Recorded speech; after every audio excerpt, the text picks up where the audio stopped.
नवोदय मेरे प्यारे साथियों, मैं बीके सिंह आप सभी का आपका अपना यूट्यूब चैनल बीटी पे एजुकेशन 94 में स्वागत करता हूं। मेरे प्यारे साथियों, आज हम लोग जानेंगे सीखेंगे अध्याय तीसरा दो चर वाले रैखिक समीकरण युग्म, जो कक्षा 10वीं का है, जो बेहद इंपॉर्टेंट है। इसे ग्राफ भी 5 नंबर का आता है और कुछ सवाल भी आते हैं।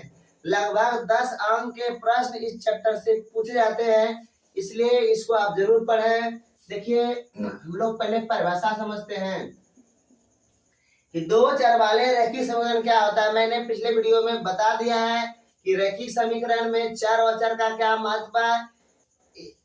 एक चर वाले रैखिक समीकरण भी बता दिए हैं और दो चर वाले रैखिक समीकरण के बारे में बता दिए। आज हम लोग सीखेंगे दो चर वाले रैखिक समीकरण युग्म के बारे में।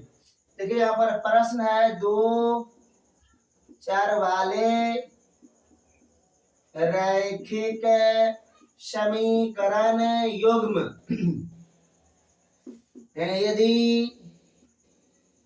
दो समीकरण a1x b1y प्लस c1 बराबर 0 तथा a2x plus b2y plus c2 बराबर 0 के रूप का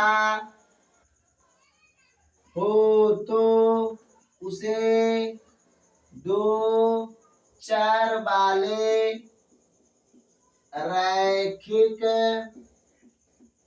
समीकरण युग्म कहते हैं। देखिए, यहाँ पर क्या बात है कि दो समीकरण होना चाहिए।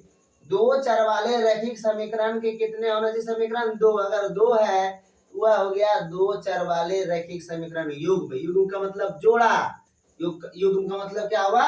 जोड़ा, समझिएगा। और लिखेगा जहां a1, b1, a2, b2 का मान जो है 0 नहीं होना चाहिए। यानी a1 का मान 0 होगा तो x का टर्म खत्म हो जाएगा, ये रैखिक हो जाएगा। या b2 का ही सिर्फ मान 0 होगा तो यह रैखिक हो जाएगा। तो रैखिक क्या हुआ? एक चर वाला समीकरण हो जाएगा। तो यहाँ कहने मतलब हुआ कि a1, b1, c1 यह जो है ना, sorry, a1, b1, a2, b2 जो है यह शून्य नहीं है, शून्य छोड़कर कोई और संख्या है। तथा लिखिएगा a1, b1, c1, a2, b2, c2 वास्तविक संख्याएं हैं। ये बाकी सब क्या है? वास्तविक संख्याएं हैं। एग्जाम्पल देखिएगा। पहला एग्जाम्पल x प्लस वाई बराबर 8, x माइनस वाई बराबर 4। दूसरा नंबर 3x माइनस 4y बराबर 8, 2x माइनस 6y बराबर 9। तीसरा उदाहरण देखिए, x प्लस वाई बराबर 2, x माइनस वाई बराबर 2। चौथा नंबर देखिए, 3x माइनस 2y बराबर 11, 4x माइनस 5y बराबर 12। पांचवा देखिए, x प्लस वाई बराबर 5, 2x प्लस 3y बराबर 9। यह देखिए डबल डबल समीकरण है और दो चर है। x में x और y दोनों है। यह हो गया दो चर वाले रैखिक समीकरण युग्म। तो उम्मीद करता हूं आपको समझ में आया होगा। हम लोग आगे की ओर बढ़ते हैं।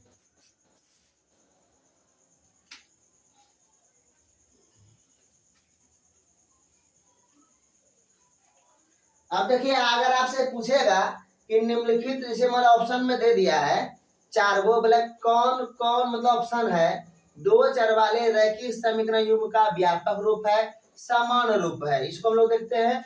दो चर वाले रैखिक समीकरण युग्म का सामान्य रूप या व्यापक रूप, ठीक है।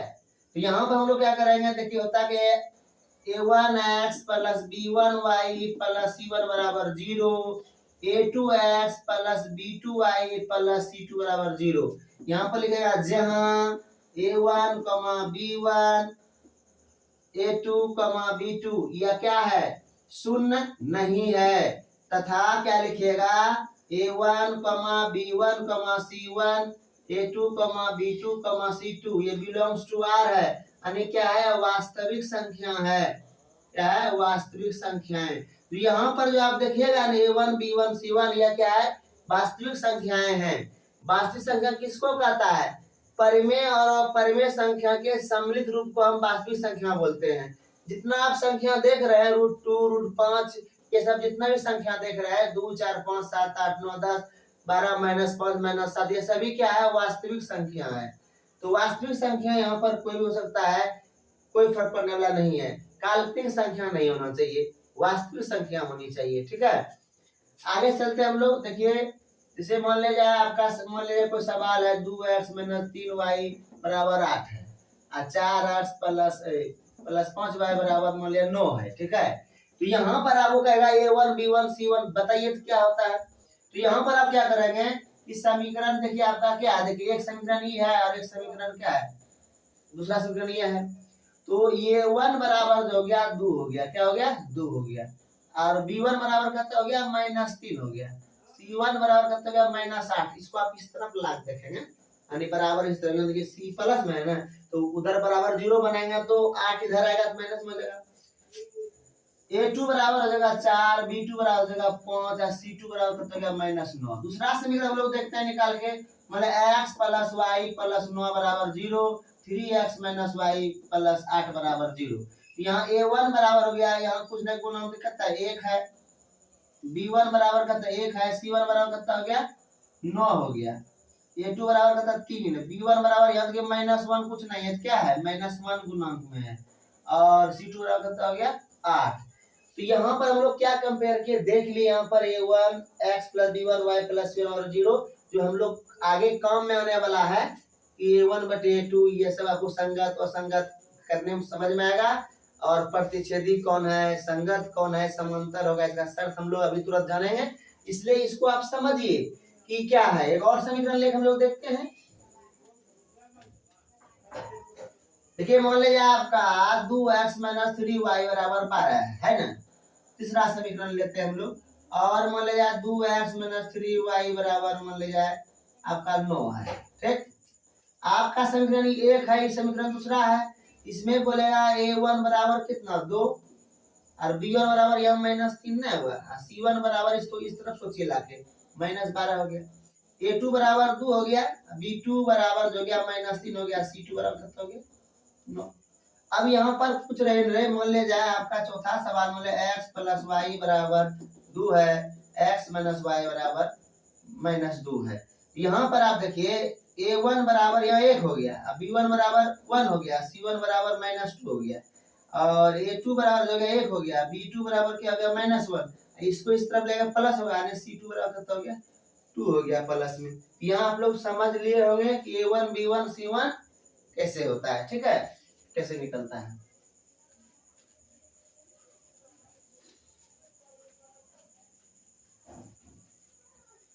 अब हम लोग देखते हैं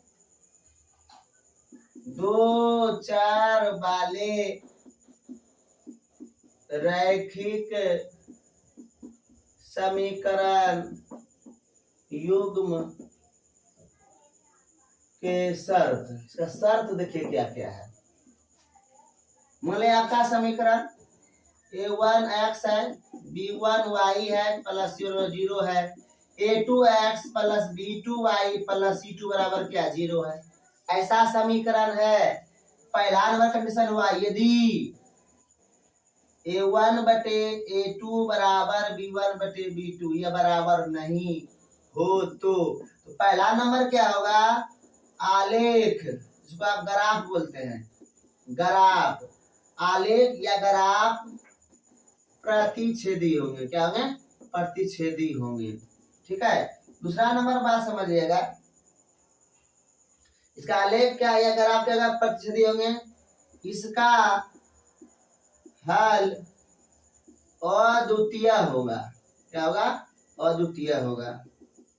इसे संगत समीकरण युग्म कहेंगे।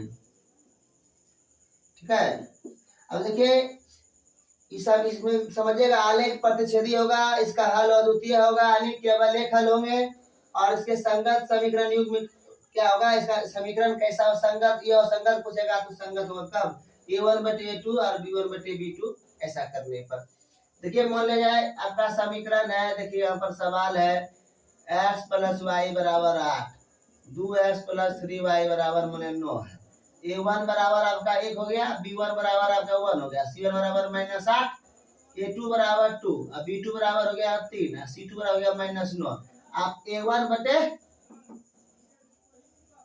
a2 बराबर 1/2 हो गया। अब b1 बटे b2 बराबर क्या हो गया 1/3। ये दोनों आप देख रहे हैं बराबर लिखेगा, चूंकि a/2 और 1/3 यह बराबर दिख रहा है आपको, 1/2 1/3 बराबर ना है, बराबर काट दिए, इसलिए लिखाएंगे a1/2 बराबर b1/b2 नहीं है।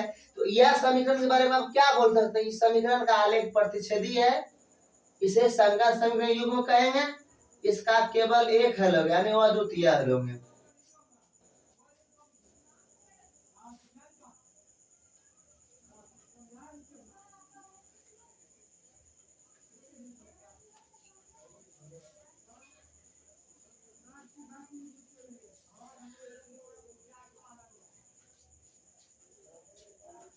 देखिए यह चीज समझ लिया आप लोग। आज क्या जो था, एक पहला सर था, दूसरा नंबर देखिएगा,